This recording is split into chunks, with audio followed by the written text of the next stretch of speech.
All right, let's step into what we're calling the forensic war room. Today, we're going deep. We're breaking down the playbook that financial predators use in the capital markets. And more importantly, we're going to talk about how leadership can and absolutely must fight back.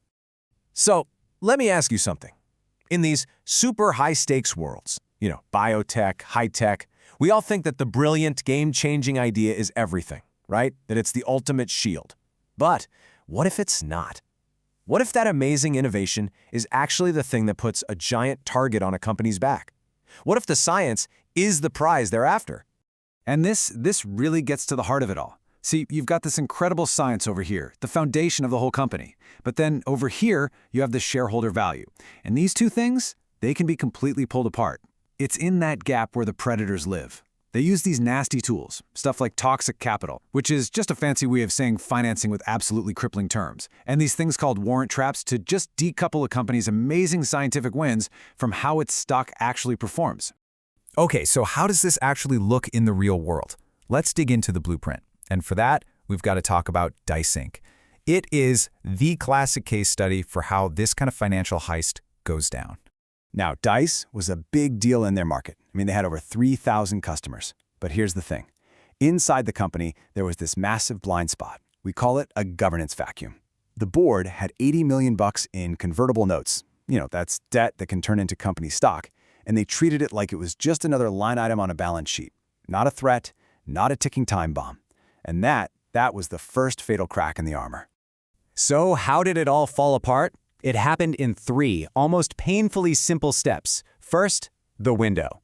The company had a golden opportunity to buy back its own debt, and at a massive discount too. But they did nothing. They just let that chance expire. Second, the error. By doing nothing, they basically locked the doors from the inside. They made themselves a sitting duck. And third, the extraction.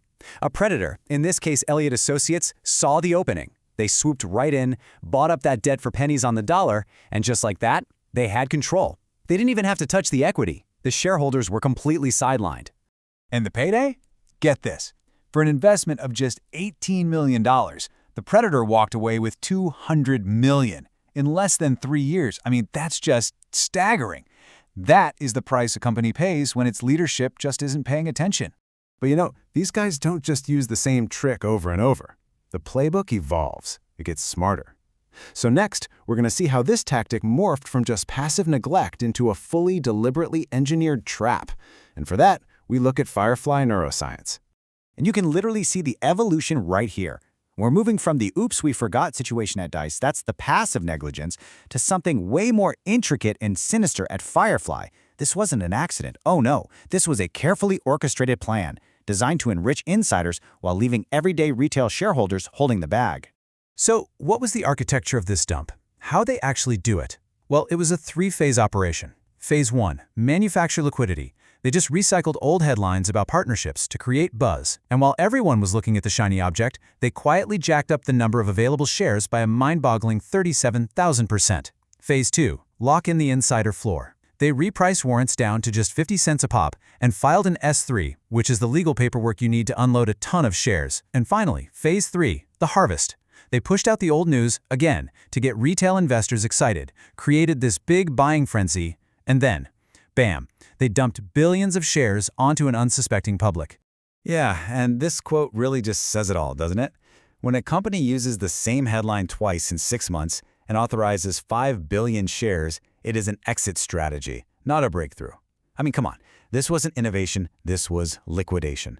The huge takeaway here is that the red flags are flashing, you just have to know where to look. Okay, so this isn't some history lesson. This stuff isn't in the past. This exact playbook is in motion as we speak. Which brings us to our third case, a situation we're calling an impending collision, Lantern Pharma. You're going to see the same pattern. Lantern is waving all the same red flags we saw with Dice. They've got the brilliant science, sure, but their financials, they are on a collision course with a terminal reality. And the smokescreen they're using is pretty slick. They're out there talking about their aggressive AI marketing, touting 200 billion data points. It sounds amazing, right? Like some tech giant. But what's the reality behind the curtain? They've got just $10 million in cash left. That's it. And this is where you see the two-phase strategy in action. On the public stage, you have an April 30th live demo to whip up retail sentiment to get everyone excited. But in the back room, they're setting up a best efforts debt placement. And let me tell you, best efforts is code for "we are desperate." This is a guaranteed pennies on the dollar harvest for whoever comes in. It's a wide open invitation. So you see, you put Dice, Firefly, and Lantern side by side, and it's not a coincidence. A very clear pattern emerges. It's a predator's playbook, a repeatable master plan. This matrix here really lays it all out. Look at the governance row. It goes from static negligence at Dice to orchestrated malice at Firefly, and now desperate neglect at Lantern. Then look at the smoke screen. It evolves from bragging about 3,000 customers to recycling NVIDIA news to now hyping up 200 billion AI data points. And the extraction method? Ignored options, then cheap warrants and a massive share authorization, and now debt and warrants again. The outcome is always predictable. Dice, a $200 million predator exit. Firefly, a massive retail dump. Lantern, well, the harvest is pending. So it's basically a wash, rinse, repeat cycle. It's a 5-step process to systematically gut a company of its value. Step 1. You start with validated innovation. Step 2. Leadership is asleep at the wheel on the capital structure until the cash is almost gone. Step 3. They bring in toxic financing, debt, and warrants. Step 4. They manufacture some kind of event to pump the stock. And Step 5. The harvest. The scientific treasure is extracted and retail investors are left holding the bag. It's just wash, rinse, repeat. Okay, so that's the problem. It's pretty bleak. But how do you stop this? Is it even possible? Yes, and it all comes down to one thing: the mandate of leadership. Guarding the vault. The answer, the primary defense, is what we're calling the strategic guardian. This isn't just any CEO or board. This is a leadership team that fundamentally gets it. They understand the real war isn't fought in the lab or the sales department. The game is won or lost right here in the capital structure. So what's the Guardian's mandate? What do they do? First, they have to understand that this game is won or lost in the capital structure, period. They need to master the forensic mechanics of this stuff: toxic debt, warrant repricing, all of it. They have to recognize that their innovation is the asset and strategic capital defense is the perimeter, the wall around it. This means planning funding years in advance, not months. And above all, they have to aggressively, relentlessly defend their equity. You know, when you boil it all down, a leader really faces a very clear choice. There are only two paths. Path 1, you proactively secure the vault. You protect the company, the innovation, the shareholders.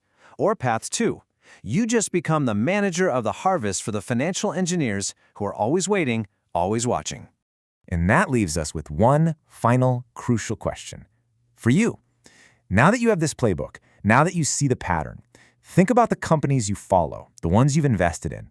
Is their leadership actually securing the vault? Are they playing the role of the strategic guardian? Or are they just managing the harvest?